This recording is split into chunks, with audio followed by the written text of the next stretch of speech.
여호와께서 또 내게 이르시되 유다인과 예루살렘 주민 중에 반역이 있도다. 그들이 내 말 듣기를 거절한 자기들의 선조의 죄악으로 돌아가서 다른 신들을 따라 섬겼은즉 이스라엘 집과 유다 집이 내가 그들의 조상들과 맺은 언약을 깨뜨렸도다. 그러므로 나 여호와가 이와 같이 말하노라. 보라, 내가 재앙을 그들에게 내리리니 그들이 피할 수 없을 것이라. 그들이 내게 부르짖을지라도 내가 듣지 아니할 것인즉 유다 성읍들과 예루살렘 주민이 그 분향하는 신들에게 가서 부르짖을지라도 그 신들이 그 고난 가운데에서 절대로 그들을 구원하지 못하리라. 유다야, 내 신들이 내 성읍의 수와 같도다. 너희가 예루살렘 거리의 수대로 그 수치스러운 물건의 제단 곧 바알에게 분향하는 제단을 쌓았도다. 그러므로 너는 이 백성을 위하여 기도하지 말라. 그들을 위하여 부르짖거나 구하지 말라. 그들이 그 고난으로 말미암아 내게 부르짖을 때에 내가 그들에게서 듣지 아니하리라. 나의 사랑하는 자가 많은 악한 음모를 꾸미더니 나의 집에서 무엇을 하려느냐? 거룩한 제물 고기로 네 재난을 피할 수 있겠느냐?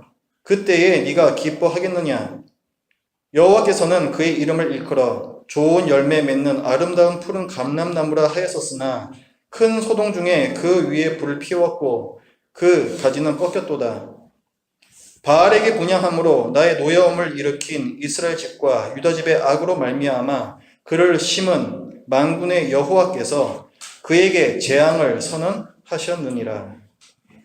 아멘. 자, 우리가 오늘 11장 말씀을 보는데 그 앞에 나오는 10장 말씀을 먼저 잠깐 살펴보겠습니다. 10장 말씀은 유다의 멸망에 대한 예언입니다.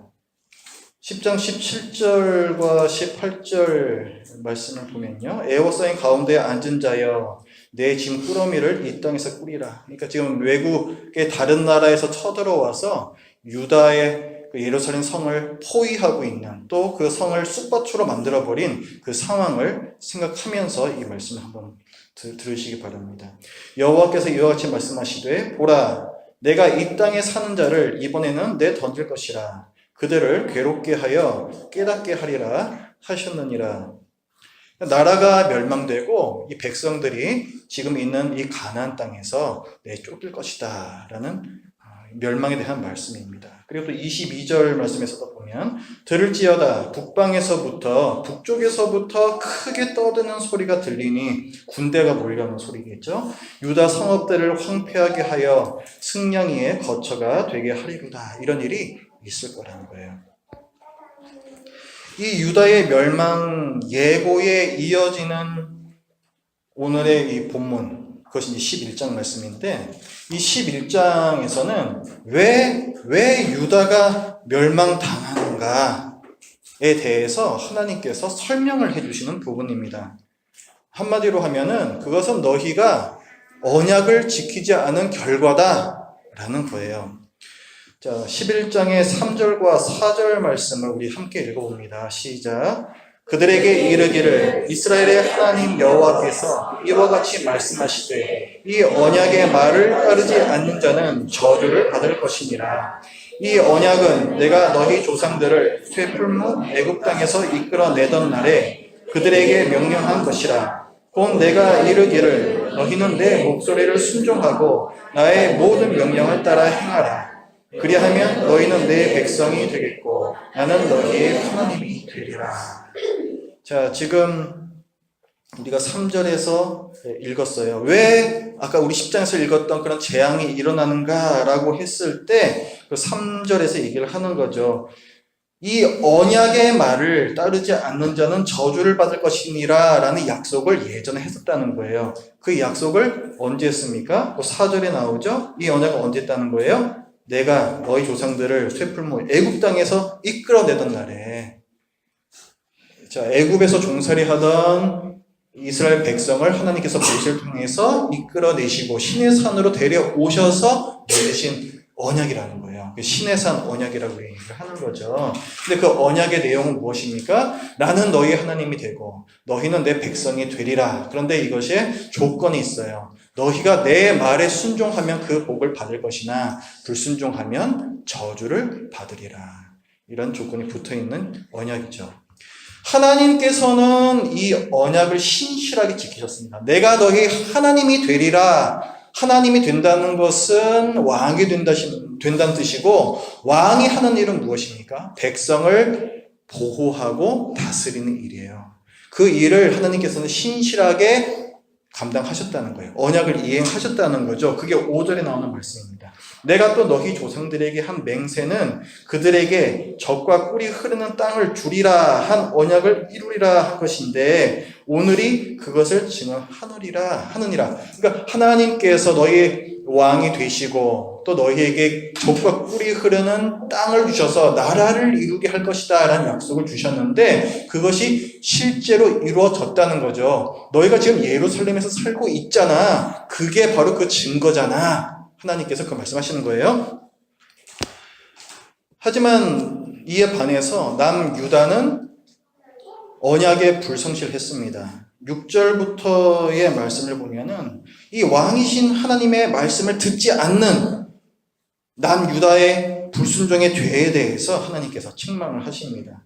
6절부터 보죠. 여호와께서 내게 이르시되 너는 이 모든 말로 유다 성읍들과 예루살렘 거리에서 선포하여 이르기를 너는 이 언약의 말을 듣고 지키라. 언약을 지키라는 거예요.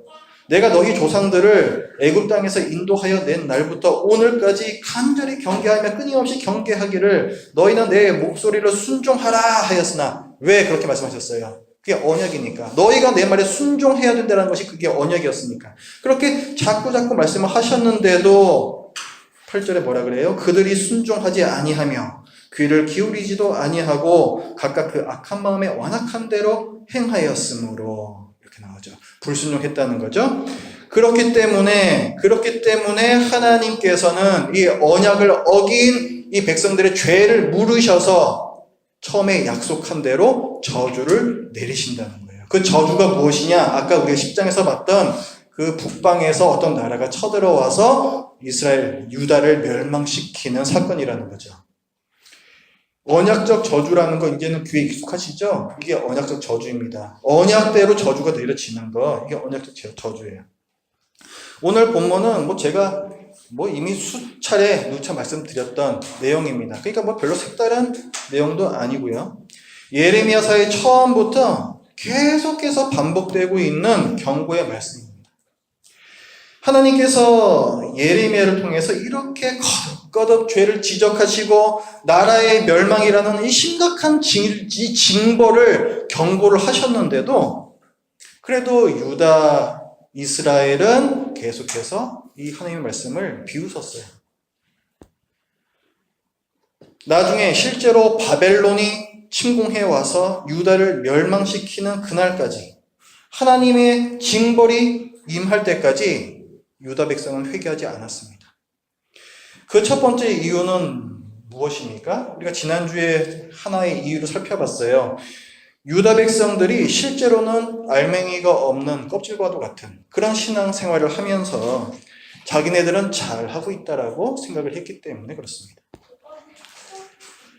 유다 백성이 끝까지 예레미야의 경고를 듣지 않은 두 번째 이유는 뭐냐면 예레미야의 말을 자기 머리로도 또 자기 감정으로도 받아들일 수가 없었기 때문에 그랬어요. 예레미야가 선포하는 이 예언은 듣기에 참 납득이 되지 않고 매우 기분이 나쁜 것이었습니다. 예레미야서에 나오는 이 전반적인 내용, 그 예언의 내용은 이런 거예요. 그러니까 다른 나라, 바벨론에서 쳐들어와서 나라를 멸망시키고 너희를 포로로 끌어갈 것이다.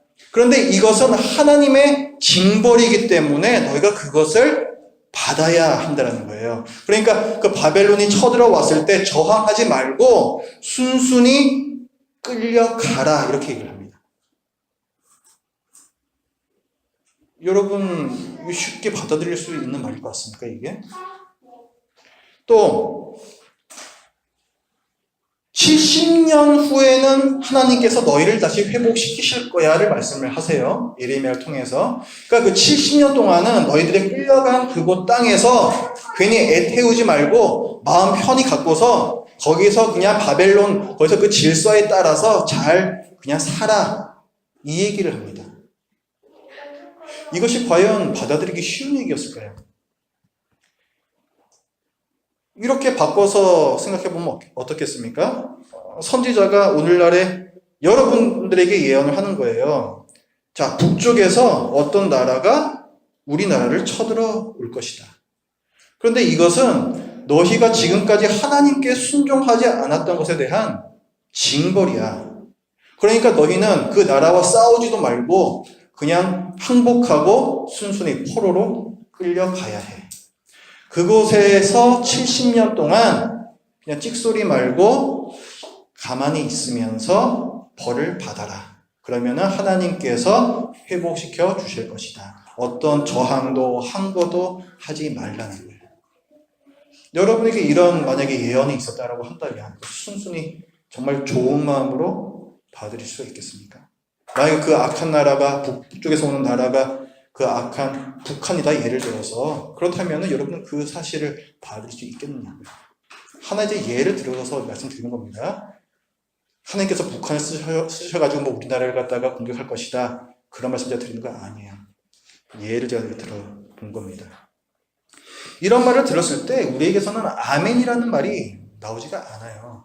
그러니까 지금 선하신 하나님께서 악한 바벨론을 써서 유다를 멸망시킨다. 하나님의 나라를 멸망시킨다라는 것은 유다 백성들이 생각하기에 말도 안 되는 얘기인 거예요. 선하신 하나님이 어떻게 악을 사용을 하셔? 말도 안 되는 얘기죠.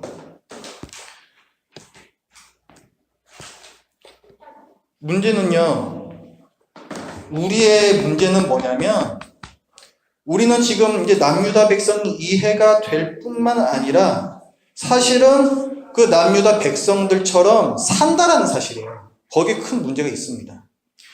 내 머리로 받아들일 수가 없고, 내 감정으로 받아들여지지 않는 그런 하나님의 말씀은 우리가 거부해요.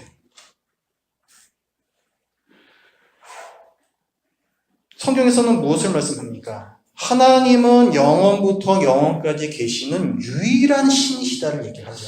그 하나님께서 온 우주, 온 세상, 그리고 우리 사람을 지으셨다를 말합니다. 최초의 인간이 아담이라는 사람이었는데 그 아담이 우리의 대표였대요. 우리 시조, 우리 대표였대요. 그런데 그 아담이 하나님께서 짓지 말라 한 죄를 범함으로 해서 우리 모든 사람이 다 본질적으로 죄인이 되었다. 하나님의 진노 아래에 있게 되었다. 라고 말합니다. 그러자 하나님께서 그 사랑하시는 아들, 성자 하나님을 이 땅에 우리와 똑같은 몸을 입게 하셔서 보내신 거죠. 그리고 그 예수님께서 우리 대신 십자가에서 죄값을 치르셨고 그것을 믿는 우리는 구원을 받습니다.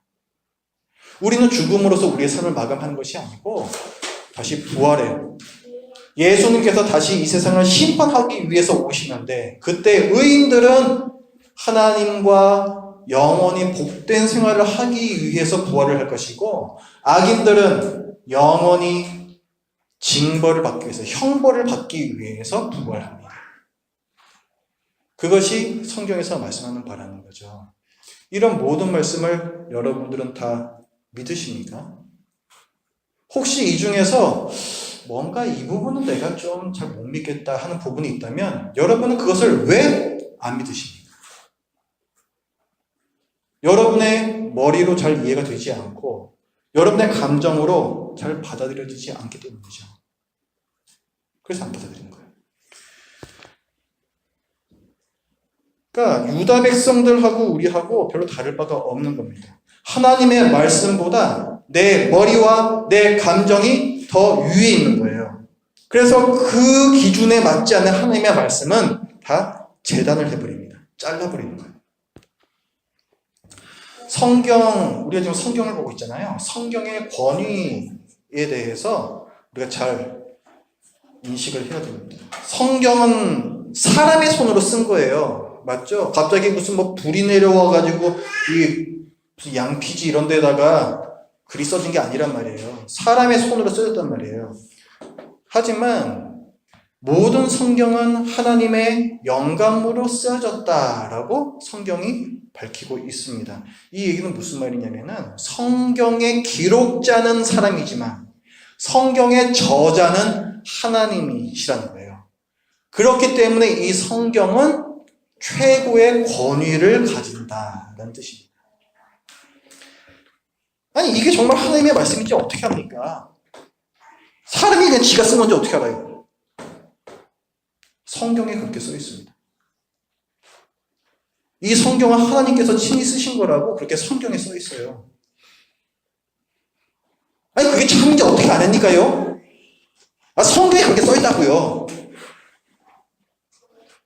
순환 논리잖아요. 그죠? 순환 논리예요. 어떤 사람이 권위를 인정을 받으려면요. 이를테면 내가 어떤 직분을 받는다라든가 아니면 내가 회사에서 어떤 대리 과장 승진을 한단 말이죠. 그렇게 되려면은 어떻게 해야 됩니까? 회사라고 치면은 당연히 사장님의 사인이 들어가야 되는 거죠. 그러니까 권위를 인정받기 위해서는 최소한 이런 과장으로 임명한다 하면은 과장보다 높은 사람의 사인이 필요한 거예요. 인준이 필요한 겁니다. 그래야지 그 권위를 인정을 받는 거거든요. 그런데 하나님께서 쓰신 말씀은 도대체 그럼 누가 인준을 해줘야 되겠습니까? 하나님보다 더 높으신 분이 없잖아요. 가장 높으신 분은 하나님이시잖아요. 그렇기 때문에 하나님께서 친히 이것은 내 말이다라고 말씀하실 수밖에 없는 거예요. 그렇게 밝히실 수밖에 없는 겁니다. 그것을 성경의 자증성이라고 해요. 성경의 자증성. 성경은 스스로를 증명한다. 스스로의 권위를 증거한다라는 뜻이에요. 그럴 수밖에 없는 거죠. 사람이 어떻게 성경이 하나님의 말씀을 이걸다가 인준을 할 수가 있겠습니까? 말이 안 되는 거예요. 성경의 권위를 믿는다는 것은 성경이 하나님의 말씀이라는 사실을 믿는 것입니다. 그리고 성경의 모든 말씀이 하나님의 말씀이기 때문에 진리라는 것을 믿는 거예요. 성경의 말씀들 간에 그래서 당연히 모순이 있을 수가 없는 거죠. 우리가 성경을 읽다 보면요. 여기서는 이렇게 얘기하고 저기서는 저렇게 얘기하는 것 같아 싶은 그런 말씀들이 있죠. 그때 우리는 이 사실을 잘 알아야 돼요. 하나님 말씀들 간에는 모순이 있을 수가 없는 거거든요. 하나님은 자기 모순적이 아니기 때문에 그렇습니다. 그렇다면 이 두 개의 말씀을 서로 모순되어 보이는 듯한 이 두 개의 말씀을 어떻게 조화시켜야 되는가 이것을 우리는 고민을 해야 되는 거예요. 그것이 성경의 권위를 인정하는 사람의 마땅한 태도입니다. 그것을 위해서 우리의 이성을 적극적으로 활용하는 거예요. 그래서 나온 것이 뭐냐면 신학이라는 것입니다. 성경 말씀과 내 생각, 내 감정이 부딪힐 때가 많아요. 성경의 권위를 인정한다는 것은 그럴 때에 성경 말씀을 그 위에다 놓는 것입니다. 거기에 따라서 우리 이성과 감정을 통제를 하는 거예요. 제가 나온 그 합신, 신대원, 여기 세우신 박윤선 목사님께서는 계시, 의존, 사색이라는 말을 쓰셨습니다. 계시라는 것은 하나님께서 드러내 보여주신다는 뜻이에요. 오늘날의 하나님의 계시는 이제 직통 계시는 없습니다. 오늘날의 하나님의 계시는 이미 기록해 주신 계시, 하나님의 성경 말씀이에요. 그런데 계시, 의존, 사색이라는 것은 성경 말씀에 근거하고 성경 말씀에 의존하며 성경 말씀의 테두리 안에서 사색하는 거, 사고하는 거, 그게 계시, 의존, 사색이에요. 이것이 오늘날 성도에게 필요하다라고 말씀을 하셨습니다. 계시, 의존, 사색을 한다면 내 생각과 다른 하나님의 말씀을 만났을 때 어떻게 해야 될까요? 첫 번째로 우리는 우리 이성의 한계를 겸손히 인정해야 됩니다. 하나님은 우리 인간의 이성으로 온전히 이해할 수가 없는 분이죠. 그렇기 때문에 신 아니겠습니까?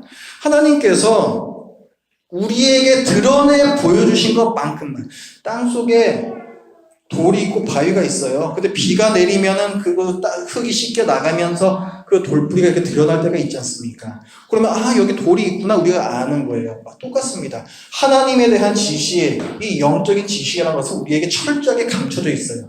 하지만 하나님께서 그것을 열어서 보여주시면 그만큼만 우리는 알게 되는 겁니다. 그 밑에 어떤 것이 있는지는 우리는 몰라요. 하나님께서 알려주신 것만큼만 우리는 알 수 있다. 그것을 인정하는 것, 그 겸손함, 그것이 우리에게 필요합니다. 그렇기 때문에 성경이 말씀하지 않는 것에 대해서는 우리가 함부로 그것을 추측하거나 미루어 짐작하면 안 돼요. 예를 들어서 늘 이런 질문에 항상 등장하는 인물 이순신 장군이 구원받았습니까? 우리나라에 복음이 전해지기도 전이잖아요. 복음을 들을 기회조차가 없었잖아요. 그럼 이순신 장군은 천국에 갔습니까? 만약에 지옥에 갔다면 그게 정당한 것입니까? 그런 질문 우리는 한단 말이에요. 할 수 있습니다. 근데 거기에 대해서 우리가 이렇다 저렇다라고 확실하게 말할 수가 없는 거예요. 왜냐하면 성경에서는 그에 대해서 명백하게 밝히고 있지 않기 때문에 그렇습니다. 하나님의 선하심, 하나님의 지혜, 우리가 당연히 받아들일 수 있는 그 하나님의 어떠하심이 있습니다. 그것에 따라서 하나님께서 판단하셨을 거예요. 우리는 그것이 무엇인지 모르지만 그저 그렇게 이것이 이루어졌을 거라고 그저 인정을 하는 것입니다. 거기까지 우리가 가는 거예요. 이 사람이 구원 받았어, 구원 못 받았어, 이렇게 우리가 얘기할 수 없는 것입니다. 그러니까 성경의 말씀하는 데까지만 우리가 나아가고 성경이 멈추는 곳에서는 우리도 멈춰야 되는 거예요. 그것이 바로 계시, 의존, 사색입니다. 삼위일체에 대해서도 마찬가지죠. 어떻게 도대체 세 분이야, 한 분이야, 성자, 성부, 성령, 도대체 세 분이야, 한 분이야, 우리는 이해가 안 돼요. 하지만 성경에서 그렇게 세 분 같은데 또 한 분이라고 말씀하시니까 우리는 그냥 그런가 보다 이렇게 믿고 그냥 나아갈 수밖에 없는 거예요. 그것이 우리의 겸손한 마땅한 자세입니다. 그리고 또 내 생각과 다른 성경 말씀을 만났을 때 우리가 해야 할 것은 성경 말씀을 더더욱 공부를 하는 거예요. 사도행전 말씀에 보면은 베레아 지역의 사람들이 나오는데 이 사도행전을 기록한 누가가 이렇게 얘기를 한다는 거죠. 베레아에 있는 사람들은 데살로니가에 있는 사람들보다 더 너그러워서 간절한 마음으로 말씀을 받고 이것이 그러한가 하여 날마다 성경을 상고했다. 자, 베레아에 있는 사람들은 간절한 마음으로 말씀을 받았대요. 우리가 설교를 듣거나 성경 말씀 볼 때도 마찬가지입니다. 그래, 지가 뭐라고 말하면 한번 보자. 이런 태도는 아니라는 거예요. 간절한 마음으로 말씀을 받는다. 정말 그 진리에 대한 열정, 하나님의 말씀은 진리입니다라는 그 마음으로 말씀을 듣고 읽는다라는 거죠. 또 그 다음에 이것이 그러한가 하여 날마다 성경을 상고했다. 잘 이해가 되지 않는 부분이 있다라는 거예요. 누구나. 그랬을 때 어떻게 하는가? 그냥 덮어놓고 믿는 것도 아니고 이건 말도 안 되네 덮어버리는 것도 아니에요. 날마다 성경을 상고했다. 하나님의 말씀을 계속해서 연구하고 하면서 그 의문을 풀려고 노력을 했다라는 거예요. 하나님의 말씀을 자기 생각보다 높이 두려는 노력이죠. 데살로니가에 있는 사람들보다 더 너그러웠다라고 했어요. 이 사람들은. 데살로니가에 있는 사람들은 어떠했는가? 그 사도행전 그 윗부분의 본문을 보면요. 사도 바울이 예수 그리스도는 부활하신 우리 주님이십니다. 그걸 따라 선포를 하니까 때리고 옥에 가두었다고 했습니다. 왜 그렇게 했겠어요? 말도 안 되는 얘기라는 거죠. 자기 머리와 자기 감정을 성경 말씀보다 더 위에 뒀기 때문에 그렇게 했습니다. 우리도 베레아 사람들처럼 해야 돼요. 데살로니가 사람들이 아니라 베레아 사람들처럼 해야 됩니다. 날마다 부지런히 성경을 공부하면서 내가 믿는 바를 더욱 확실히 하려는 노력이 우리에게 있어야 합니다. 여러분들 성경 말씀 보시면서 의심이 들잖아요. 의심이 드시면은 공부를 하십시오. 왜 의심이 드는데도 그냥 넘어갑니까? 만약에 그럴 리는 없지만은 그 성경 말씀이 참이 아니면 어쩔 거예요. 여러분이 믿는 바는 다 헛된 것 아니겠습니까? 우리가 믿는다라는 것이 단순히 주일에 예배 한번 드리고 갔다 온다. 그런 간단한 문제가 아니잖아요. 우리 인생의 가치와 방향과 목적을 설정하는 굉장히 중요한 문제 아니겠습니까? 근데 이 중요한 문제에 있어서 여러분에게 의심이 들었는데 왜 그것을 그냥 묻어놓고 그냥 가십니까? 그러면 안 되는 거예요. 저한테 찾아오셔서 물으십시오. 제가 책을 보내드리면 읽으세요. 그래서 그 궁금증을 해결하십시오. 우리가 불신하게 되는 것은 대부분의 경우에 그것이 거짓이기 때문이 아니라 우리가 모르기 때문이에요. 대부분의 궁금증은 우리가 성경을 공부하면 다 해답을 얻을 수가 있습니다. 이렇게 성경을 공부할 때에는 우리가 원칙이 있어야 돼요. 성경 공부는 성경 말씀이 기준입니다. 이 세상의 철학도 아니고 내 생각도 내 감정도 기준이 될 수가 없습니다. 우리 교회가 개혁 신학을 가지고 여러분들에게 가르칩니다. 개혁주의 이런 말을 갖다 한단 말이에요. 개혁주의는 다른 말로 하면은 성경주의입니다. 성경주의. 성경을 기준으로 해서 거기에 맞지 않는 것들은 끊임없이 개혁해 나가겠다는 게 이것이 개혁주의예요. 그래서 개혁주의는 성경주의입니다. 성경을 최고의 권위로 놓는 것이죠. 물론 이 개혁 신학, 개혁주의도 완벽하지 않아요. 아까 말씀드렸지만 신학이라는 것은 우리의 이성을 사용해서 도출해낸 거라 그랬죠. 그렇기 때문에 거기는 오류가 있을 수가 있습니다. 하지만 그럼에도 불구하고 개혁 신학이 다른 신학들보다 그래도 나은 이유는 뭐냐면 이 개혁 신학은 성경 말씀을 근거로 해서 성경 전체를 일관성 있게 설명해 내려는 체계를 갖고 있습니다. 그렇기 때문에 개혁신학이 아름다운 거예요. 설명을 하려고 노력합니다. 전체를 일관성 있게. 요즘 무슨 페미니즘 신학이니 퀴어 신학, 동성에 대한 거예요. 이런 것들 다 자유주의 신학이라고 부르는 것들인데 이런 신학들은 그 출발점이 성경이 아닙니다. 우리 삶의 현장, 핍박받고 있는 여성들, 핍박받고 있는 성적 소수자들 이 현실에서 출발을 해요. 그 현실이 기준입니다. 그렇기 때문에 성경의 말씀도 반드시 진리가 아닌 것으로 상대화가 돼버려요.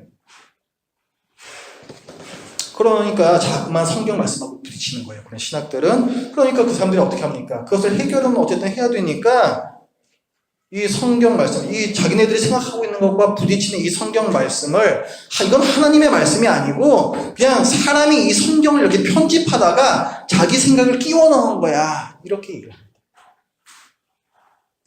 그렇게 되면 어떻게 해요? 그렇게 시작하면은 도대체 어디가 이제 하나님의 말씀인지 또 어디가 사람의 그 자기 생각인지 알 수가 없게 되겠죠. 그 경계를 알 수가 없게 되면서 성경 전체가 다 무너집니다.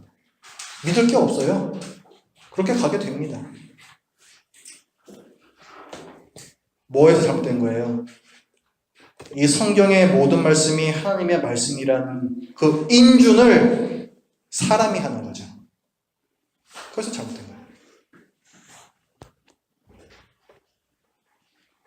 또는 이런 식으로 또 설명을 해요. 그분들이. 이게 다 하나님의 말씀은 맞는데 요 말씀은 그 성경이 기록되던 당시의 그 문화, 그때에만 해당되는 말씀이라는 거예요. 우리 시대가 계속 변하잖아요. 우리가 지금 조선시대 그 질서와 문화에 따라 살지 않잖아요. 그렇죠? 그러니까 성경도 그런 부분이 있다는 거예요. 이것은 부분적으로 맞는 얘기입니다. 실제로 성경에 보면 실제로 그런 말씀들이 있어요. 예를 들어서 구약에 수많은 제사법이 있고 또 어떤 절기를 이렇게 지켜라 그래 의식법들이 있지 않습니까? 그런 것들 우리는 지키지 않죠. 왜 그래요? 하나님의 큰 경륜이라는 게 있어요. 하나님께서 이 세상을 이끌어 가시는 경륜이라는 것이 있습니다. 그런데 요 시대에는 그런 율법과 그런 제사법과 의식법과 이런 것들을 사용하셔서 하나님께서 은혜를 주셨고 이제는 예수 그리스도를 보내시고 그 이후에는 이 모든 것들을 그림자로서 폐지시키시고 우리를 다른 질서에 따라서 살게 하신 거죠. 그러니까 이 제사법이나 의식법은 그 당시 문화에만 적용되는 것이 맞습니다. 그렇죠? 문제는 뭐냐면 이것을 더 크게 확대를 시키는 거예요. 예를 들어서요. 뭐 계속해서 저기 동성애만 자꾸 말씀드려서 죄송합니다만 계속 이슈가 되니까 동성애를 갖다 사람들이 왜 반대하는지 아세요? 동성애라는 것을 이렇게 보는 겁니다. 그러니까 결혼에 대한 관념이 달라서 그런 거예요. 이분들은 어떻게 보냐면은 남녀 간의 결혼이라는 것은 가부장적 사회를 유지시키기 위해서 그 통치자들이 만들어낸 논리라는 거예요. 우리 조선시대 때 그 가부장적 사회 여러분 잘 아시죠? 지금도 이런 가부장적 권위들이 많이 남아있죠. 남자와 여자가 결혼을 해야 남자가 여자를 종처럼 부려먹는 거예요. 그렇기 때문에 남자와 여자만 결혼을 해야 됩니다. 그래야지 이 사회가 계속 그 권위주의, 가부장적 체제로 유지될 수 있는 거예요. 이거를 갖다가 깨려면 어떻게 해야 돼요? 그러면은 치고 올라가 보니까 남녀가 결혼하는 게 잘못됐구나. 그러니까 그걸 갖다 무시하는 겁니다. 인정하지 않는 거예요. 남자와 남자끼리도 결혼할 수 있고 여자와 여자도 결혼할 수 있는 거예요. 그렇게 되면 가부장적 권위가 없어지고 이 사회가 더 살기 좋아지고 차별도 없어지고 이렇게 되는 거죠. 그렇기 때문에 동성애를 반대하는 겁니다. 동성애 운동할 때 보시면 페미니스트들이 굉장히 많아요. 그 이유가 여기 있는 거예요.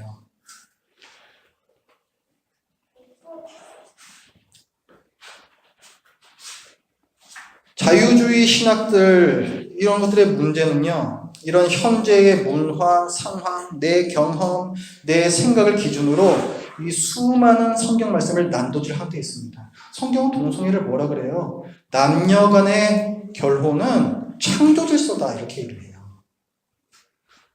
창조 질서는 무슨 의미입니까? 이 세상이 끝날 때까지 영원히 지속되는 질서라는 얘기예요. 문화에 종속되지 않는다는 말입니다.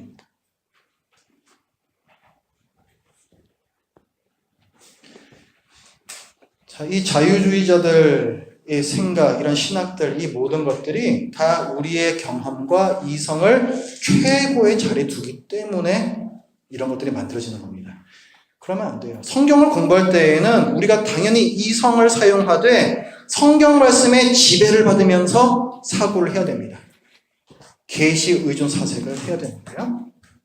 하나님의 말씀보다 자기 생각을 더 높이 두는 이 죄의 시초가 뭔지 아십니까?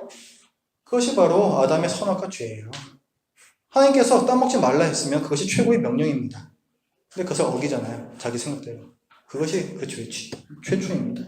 아담의 범죄 이후에 이 죄가 타락한 인류에게 계속해서 전해져 내려오고 있습니다. 노아 홍수 사건 때 어땠어요? 하나님께서 홍수의 날을 정하셨습니다. 그리고 노아에게 방주를 지으라 하셨어요. 베드로서에 보면은 노아가 그 기간 동안에 그 홍수가 임하기 그 전까지 계속해서 의를 전파했으나 사람들이 이에 복종하지 않았다고 얘기하고 있습니다. 하나님의 말씀을 들으면서도 그것을 인정하지 않는 거예요. 야, 이렇게 날씨가 좋은데 무슨 대홍수야. 뭐 세상이 멸망한 정도 어떻게 그렇게 비가 내리냐? 자기 경험과 이성으로 하나님의 말씀을 재단해버리는 거죠. 소돔과 고모라는 또 어떻습니까? 하나님께서 이성을 멸하실 거라고 그래서 롯을 통해서 그 사위들에게 말씀하게 하셨어요. 이곳을 떠나야 된다. 안 그러면 너희들 멸망당한다. 그런데도 그 사위들이 그 말을 듣고 비웃었습니다.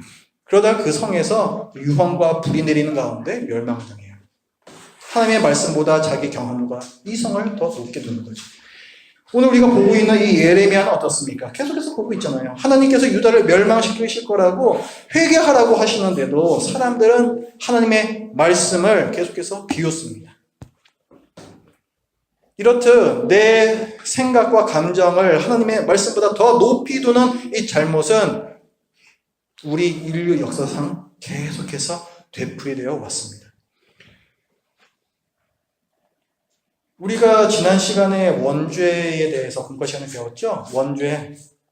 원죄, 아담의 대표성, 거기에 대해서 공부했습니다. 그럼 우리는 그것을 배우면서 좀 불만을 가져요. 아니, 왜 우리의 시조, 우리의 대표인 아담이 그렇게 애가 좀 띨띨하냐? 그거 당연히 따먹지 말았어야지. 그거 마귀의 유혹 하나 거절하지 못하고 바보처럼 그걸 따먹어. 한심한 놈. 이렇게 우리는 불만을 갖잖아요. 여러분들 정말 그 불만을 가지셨다면 지금 여러분은 그렇게 사시면 안 됩니다.